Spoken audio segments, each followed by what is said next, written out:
नमस्कार दोस्तों, आज का जो हमारा केस रहने वाला है वो बेस्ड है यूनिट नंबर 4 में ही identity theft, cheating by personation, phishing, email, इस सब के ऊपर। सबसे पहले मैं आपको इन सब के मतलब बता देता हूँ। आइडेंटिटी थेफ्ट क्या होता है हमारे आईटी लॉ के अकॉर्डिंग।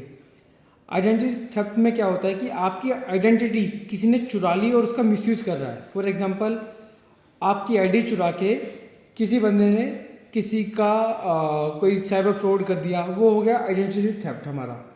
चीटिंग बाय पर्सोनेशन जो हमारा सेक्शन 66D में आता है, इसमें क्या होता है, आपको ना कोई ऑनलाइन मेल करता है, रिक्वेस्ट आती है कि मैं सो एंड सो पर्सन बोल रहा हूँ, कोई हाईली रेप्यूटेड बंदा।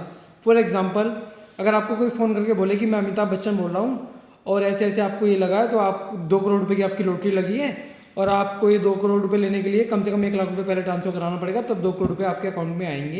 एक एग्जाम्पल है चीटिंग बाय पर्सोनेशन का, जो हमारे आईपीसी में भी है। बट हमारे स्पेशल 66D में आईटी लॉ में अगर कोई ऑनलाइन ऐसा फ्रॉड करता है, पर्सोनेशन, कुछ अपने आप को हाई प्रोफाइल बंदा बताते हुए जिसका नाम हर कोई जानता है, तो सेक्शन 66D के परव्यू में फॉल करेगा। अब मैं बात करता हूँ फिशिंग की।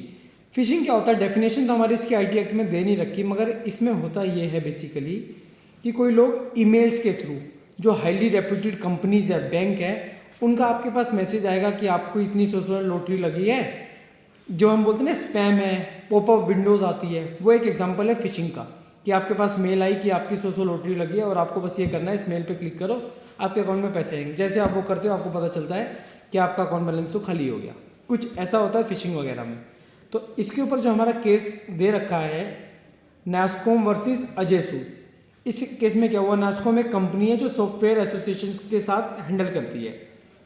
जो रेस्पोंडेंट था उसने कुछ नास्कॉम के एम्प्लॉयज़ को मेल भेजे।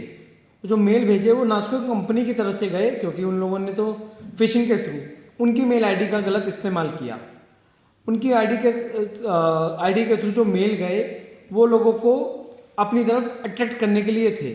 जब ये मामला इनको पता चला तो इन्होंने इनके खिलाफ केस डाल दिया गया। केस डालने के बाद कोर्ट में इन दोनों के बीच में आपस में तो हो गया सेटलमेंट, तो कोर्ट ने तो इस केस को ख़त्म कर दिया, ये कहते हुए कि भाई पार्टीज़ के बीच में सेटलमेंट हो गया। बट कोर्ट की जो हाई कोर्ट की ओपिनियन थी फिशिंग को लेके, वो ये था कि भाई फिशिंग होती क्या है। इसमें एक हाईली रेप्यूटेड कंपनी के नाम का गलत तरीके से इस्तेमाल करके लोगों को बहलाया और फुसलाया जाता है। तो डिफेंडेंट को इस केस में बोला गया कि आप आइंदा से ध्यान रखिएगा, आपके द्वारा कभी भी अगर ऐसा कुछ किया गया तो इसको कोर्ट लाइटली नहीं लेगा। ये इस केस के जजमेंट था हमारा। तो इस यूनिट में सिर्फ इतना ही था। मैंने आपको नास्कॉम वाला केस बताया, स्टेट ऑफ आंध्र प्रदेश वाला बताया। इससे पहले की एक वीडियो में मैंने आपको tampering with source course code under section 65 वो भी बताया था। और इसके ऊपर आई थिंक 1-2 केसेस और बचे हैं, वो नेक्स्ट वीडियो में आपको बताते हैं। धन्यवाद।